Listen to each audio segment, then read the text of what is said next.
Hello, lads. Today I will be discussing Denis Villeneuve and his movie from 2014 featuring Jake Gyllenhaal called Enemy. I had actually seen this movie before, and it registered. You know, it was weird. It's weird because I end up, I guess, watching a lot of movies. I am a cinephile. I am a confessed cinephile. I end up seeing a lot of movies, and some of them I watch, and I'm genuinely intrigued, and I'm sort of like, and then I just sort of move on for whatever reason, and kind of forget about it. And it's not that the movie was bad; it was just sort of a, okay, that was interesting. Next.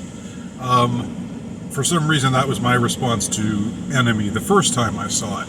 It wasn't that I was unimpressed by it. It was that I think it was a combination of things.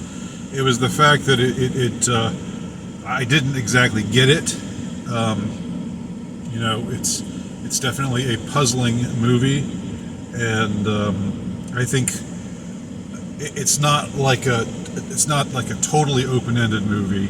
I think there are answers to be found. If it were totally open-ended, where, it can mean whatever you want it to mean, that doesn't really interest me very much. I like movies that are, or stories that are, independent of the genre in which it's shown. I enjoy experiencing stories that are open-ended, enough to allow for various interpretations, but not so open-ended that it just means anything and everything, because that's just boring. that's just dull. So that's my, and that's kind of my, to get off on a tangent for a second, kind of my beef with a lot of David Lynch movies, especially some of the later ones, is that it's sort of like, you're just making this up as you go along, aren't you? And yeah, it's atmospherically solid, and you're creating a mood, and there's a lot of interesting stuff that's provocative and compelling and all that visually and cinematically, but I don't know. I don't get what all this means, and I don't think you get what this means either. I think you're just kind of making this up as you go. That's my take. It's maybe that's a little controversial for some of you more Lynchian types out there, but I don't have much patience for that. But Enemy, I don't think, is that kind of movie. Enemy, I think, even though it's has a weird storyline that doesn't seem to make sense, or once it's all over with, you're just kind of like, what the hell? But nevertheless, I do think there are conclusions that can be drawn about it. And I'm going to tell you what I think Enemy is about and why I find it interesting. The movie features Jake Gyllenhaal, and he plays, there's two ways of looking at it. And by the way, there's spoilers here, so I think that whatever I tell you in this video, if you watch this video all the way through, won't ruin your viewing experience of watching the movie. But I can't guarantee that I'm not going to, give away stuff. But I think, again, it's the kind of movie that it's not really about the twists and turns of the plot. It's more about the effect the cumulative effect that the story has on you as it progresses, and then once it's over, what it all means, and how to put all the puzzle pieces together. So there's two ways of looking at Jake Gyllenhaal's role in this movie. You could say that he plays two separate characters, and for most of the movie I was watching it with that frame of mind. I was watching it thinking, Okay, same actor, two guys. But another way of looking at it is that ultimately it's just the same. It's just one guy, and he has two personalities. He's like kind of a a multiple personality. Per, he's either afflicted with multiple personalities or dissociative identity disorder, or it could just be that his we see different sides of him in the two men that he plays because they are very different men personality wise. The Jake that we get to know really as the sort of sympathetic protagonist is this mild mannered, kind of lonely, kind of nerdy college professor, and he he reports dutifully to his college classroom, delivers a lecture about tyranny and control, which is interesting, and the way that different regimes use the different methods that they use to control their populations in dictatorships or various tyrannical setups. That seems to be a common theme of what he's talking about when he's in the classroom in teacher mode. So that's the sympathetic protagonist Jake, but what he ends up finding out is that there's another guy out there who looks exactly like him, who's a movie actor, although he's not somebody who's landed any incredible roles. He's just sort of extras in this movie or that movie. And in one movie that he watches, he plays a bellhop. And in another movie, he sees a couple other movies that he's featured in, and in all of these movies, he kind of plays these rather demeaning roles. So the other Jake, the actor Jake, is sort of he's somebody that I think our sympathetic protagonist looks at and thinks, oh, he's cool, unlike me. But when you look at actor Jake a little more closely, you see he's really struggling in much the same way that the protagonist Jake is struggling. It's just that he reacts to it differently. He's more assertive and confident, and he rides a motorbike. He's more macho. Whereas our more likable hero is, as I said, soft-spoken, retiring, kind of passive, and drives a crappy sort of car, ordinary car. But nevertheless, they get entwined in one another's lives. In a way, I'm not going to go into all the details about that, but suffice to say, they become aware of one another, and they become aware of each other's romantic life. Actor Jake is married to a blonde woman who is 6 months pregnant, and the marriage is kind of on shaky grounds because actor Jake has been unfaithful, and his wife suspects that he's seeing the woman that he was with before, that he's seeing her again. She suspects this after he gets a phone call from his other self, but she thinks it's relating to this woman that he'd been seeing before. Professor Jake, on the other hand, his situation is somewhat more mysterious. He has a very beautiful, sexy blonde woman who hangs out at his house, and they have sex. But it seems like a weird kind of setup. It almost seems like a buy your girlfriend, like a girlfriend experience kind of thing, because she after they have sex, at night, she often leaves. It's like, okay, the deal is done for the night, and now I'm gone, and I'll show up again the next day, kind of thing. So it's not really clear whether she's his actual girlfriend or whether he pays for her services. But nevertheless, they become aware of one another. Each becomes aware of the other's, of the woman in the other's life. There's also this weird bit at the very beginning. There's lots of weird bits in this movie. It's a weird movie. But there's a scene at the very beginning of the movie where it's some secret sex club,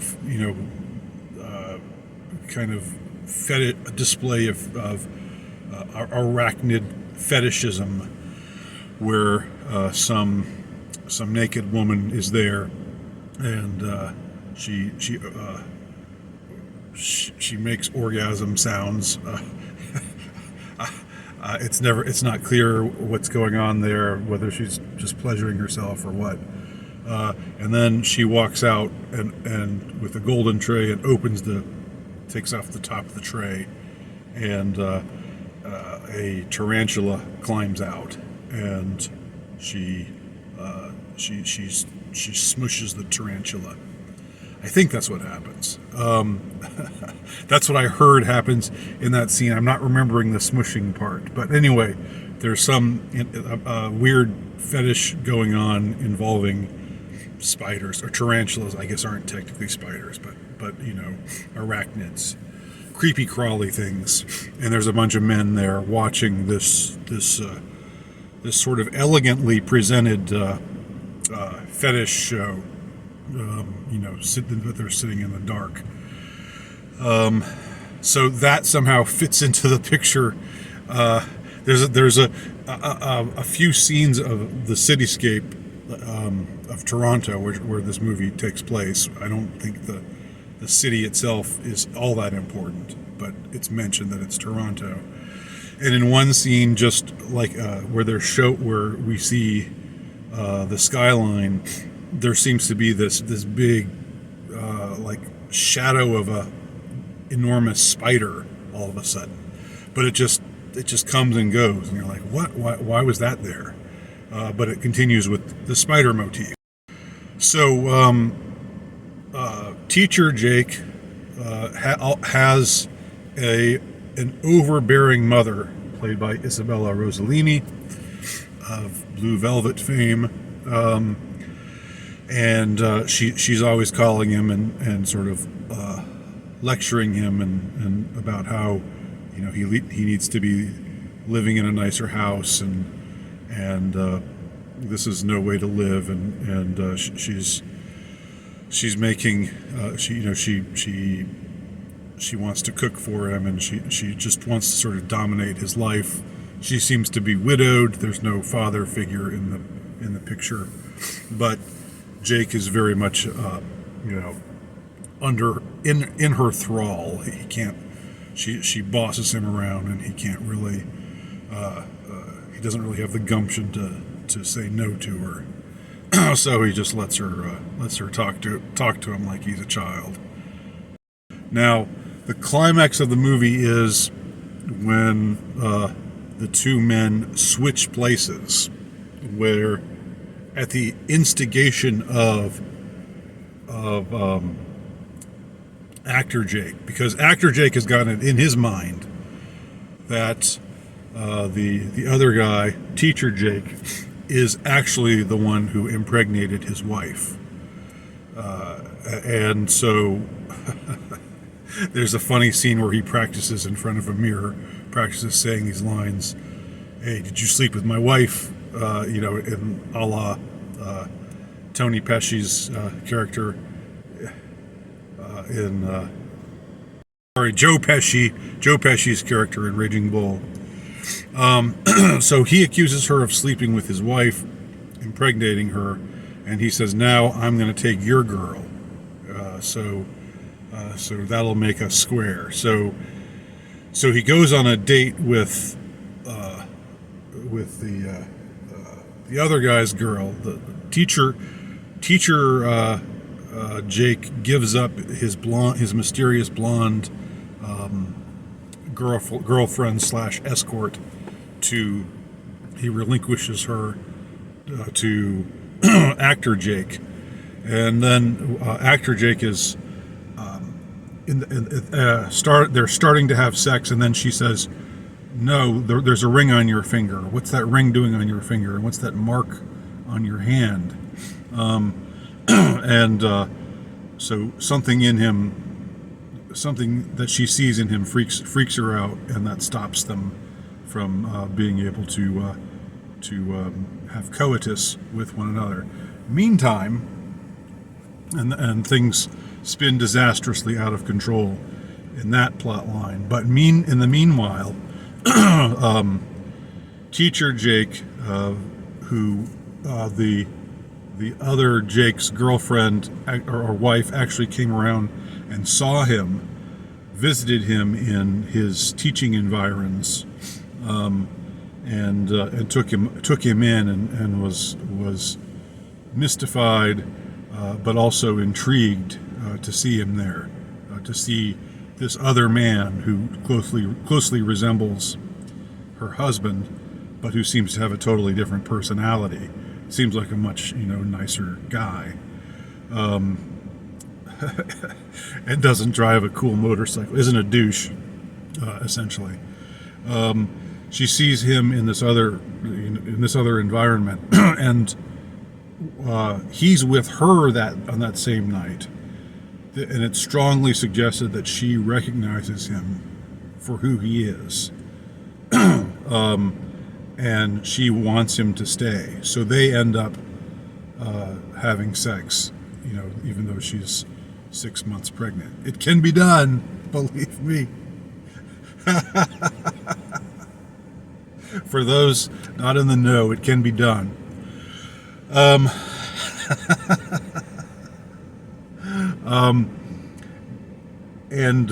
That leads to the very interesting final scene of the movie, which I'm not sure whether I want to give it away or not. But let's just say it involves the appearance of another spider in a way that will make you jump, that will make you gasp. I gasped, even though I had seen this movie before. I had forgotten the twist. So it made me jump, it made me gasp. And I think what it made me realize, and what I think is interesting about this movie, from a men's perspective, I guess you could call it, if you could label it that, is that this is really a movie about emasculation. This is a movie about two male characters. One of them seems to be a lot cooler than the other, but he's not really that cool. He's not a big movie star. He's not getting these great roles. He's getting, these tiny, humiliating roles where he ends up looking like an idiot.